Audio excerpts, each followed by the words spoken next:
Hi Scouts, this is Miss Becky. Hi Scouts, this is Miss Monica. Hi Scouts, it's Miss Rosie. Alrighty Scouts, so we're going to go ahead and we're going to start off with our flag ceremony. So I'm going to have my two helpers, Miss Becky and Miss Rosie, help me by holding my Cub Scouts flag and my American flag. Miss Becky, Cub Scouts, Miss Rosie. Alrighty Scouts, so everyone please stand. We're going to go ahead and we're going to do our Scout salute and we're going to say the Pledge of Allegiance. I pledge allegiance to the flag of the United States of America and to the republic for which it stands, one nation, under God, indivisible, with liberty and justice for all. Okay, awesome. Scout sign. We're going to go ahead and we're going to say our Scout oath together. On my honor, I will do my best to do my duty to God and my country and to obey the Scout law, to help other people at all times, to keep myself physically strong, mentally awake, and morally straight. Awesome, Scouts. Good job. Perfect. You guys can take a seat.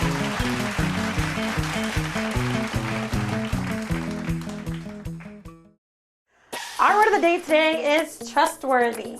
Trustworthy. It means a Scout can tell the truth and keep his promises. People can depend on them.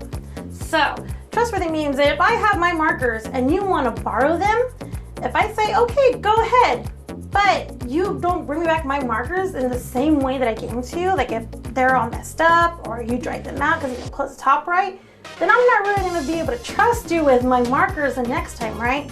So being trustworthy means that when you borrow stuff or you keep your word with people, then they're willing to do it over and over again because they're not going to want to do that with you if you can't keep your word or keep your promises, right? So what is our word again today?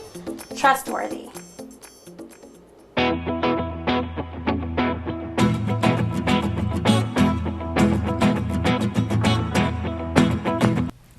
Hi Scouts, it's Miss Rosie. So we're going to be talking about looking back and looking forward, okay? So what do you think that means to look back and look forward? Look back. So most Cub Scouts are between the ages of 6 and 10, right? Miss Rosie's not 10, even though she can act like a 10-year-old sometimes. But Miss Rosie is probably in her mid-30s. I know, it's probably as old as mom and dad, right? But then you also have people that are older, like grandma and grandpa, who are in their 50s and 60s. And then if you're still lucky to have your great-grandparents, they're probably in their 70s or 80s. So we're going to look back at some of the stuff that they used to use with technology and maybe somewhere the references come from when they say certain things. That way you can get the gist of what it is. All right, so first thing we're going to do is we're going to look at the way we communicate. All right, so the way we communicate now, it's all digital, like even right now. I'm on video with you guys, right? So there's no film. There is no cases for it to be on. I am a link, right? So how do we get to the link? Today we use, majority of the time, cell phones, right? So with our cell phones, we will go and we will get on an app. And let's say if you want to see our link today, we go to our Google app and we will Google our Scouting BSA at home, right? So then that's the way you'll be able to see me. Now let's say 10 years ago, do you think there was cell phones with apps? There probably was, but you probably couldn't see me the way you're doing now. Let's go back 50 years. Wow. That's way before Miss Rosie was born. So back then we also had a different kind of house phone. Now these are a little bit heavier. This one probably weighs, I want to say about 8 to 10 pounds. It is metal. It's not completely plastic. The only plastic part is the earpiece. So when we would answer the phones, same thing. We would ring, we would pick up the earpiece and talk, right? Now this is actually really heavy. This is heavier than my cell phone. My cell phone probably weighs a third of what this weighs. Now, this is everything that I needed, but this was just the earpiece, all right? Now, if I wanted to make a phone call on this phone, I would pick up my earpiece, right?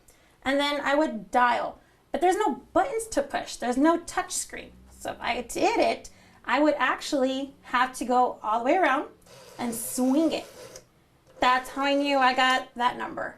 And then if I wanted to do the next 9 numbers, go ahead and swing it to whatever number I needed, right?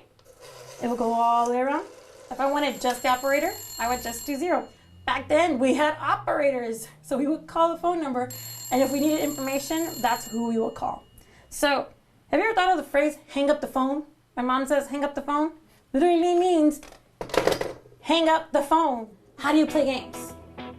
I know a lot of people play them on their PlayStations. I know y'all play them on your Xboxes.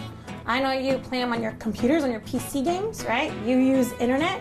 Well, guess what? We didn't have internet growing up, so we had to use actual consoles that would use straightforward systems.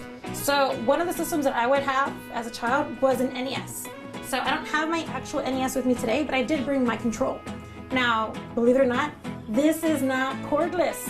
This cord does not come out. It has to be stationary to my system, right?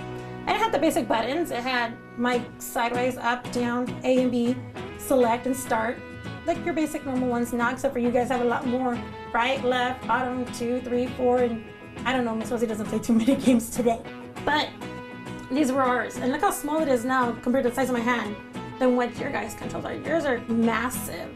Now, the games that I used to play, one of my favorites was Mario Brothers. This is a cartridge that we would use on the NES. And if you can see here, this is a 3-game system cartridge. So I would play my original Mario Brothers, and then if I wanted to get a little crazy, I would practice my shooting skills and do my duck hunt. And for that, we would use a special control for that. And then if I really wanted to, then I would do my track meets, which means that was my exercise digitally. Now the pixels were a little different than what they are today.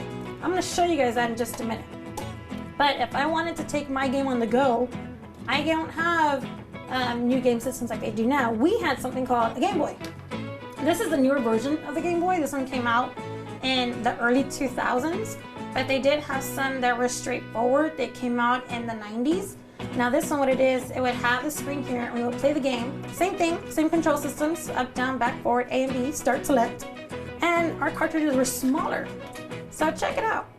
This one is of the Animaniacs. This came out in, let's see if it has a date. This one doesn't have a date. I thought it did. But this one came out, I believe, in the 90s also, right before this system came out. And then I also have Kirby. I know a lot of you guys still play Kirby. Kirby looks a lot different now than what he did back then on our original game systems, right? But let me show you what the games used to look like. So as technology went along, we continued to go along with our modifications. So the game I just showed you of Mario Brothers, this is what Mario Brothers looked like when I used to play when I was little, right? That was on my old NES. And if you look through the years, that was back in 1985. That's where Miss Rosie used to play that. So from 1985 to 2014, that's gotta be 30-year difference. Isn't that something? Hi there, Scouts. Today we're going to be talking about making a time capsule. This is so much fun. I so enjoyed going through my stuff, finding old things and old toys and stuff from my past. But today we're going to talk about you and how the steps you can do to make a time capsule. First of all, you have to choose your container, and it can be any container you want. This is a couple of examples here. This is just a plastic thing that was full of coffee. This is an old shoebox right here. You can use a plastic bottle, a container, anything that you want that has a cover on it. That's the only thing that you would need, is something that you can close and have a cover on it. Once you pick it and you choose the one you want, that's awesome. The next step you will do is think about where you're going to be storing it. What's going on in the world at this time that you would like to put in your keepsake. So maybe in about 10 years you can think about it like, oh yeah, I remember when we had to do this. Oh, I remember that was a favorite song for that year and stuff like that. So a good thing to do also is to make a list. So for an example of this one that we stuck in, this one was me and the other Scout leaders made this one.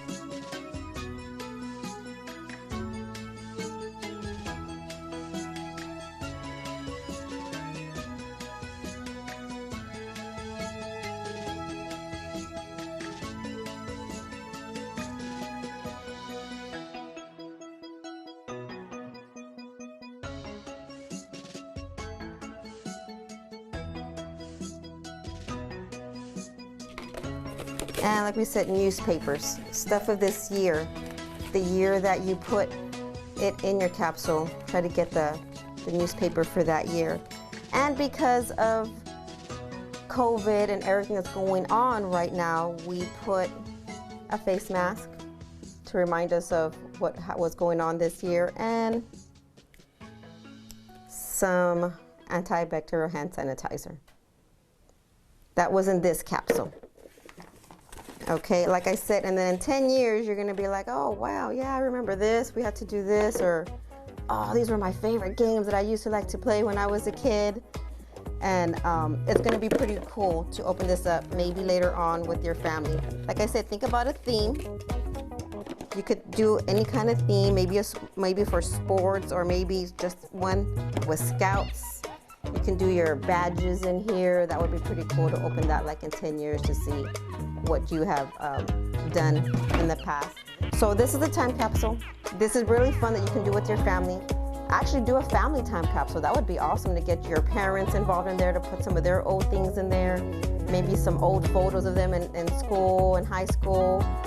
Old teachers that they have, like the panoramic pictures. So have fun with it.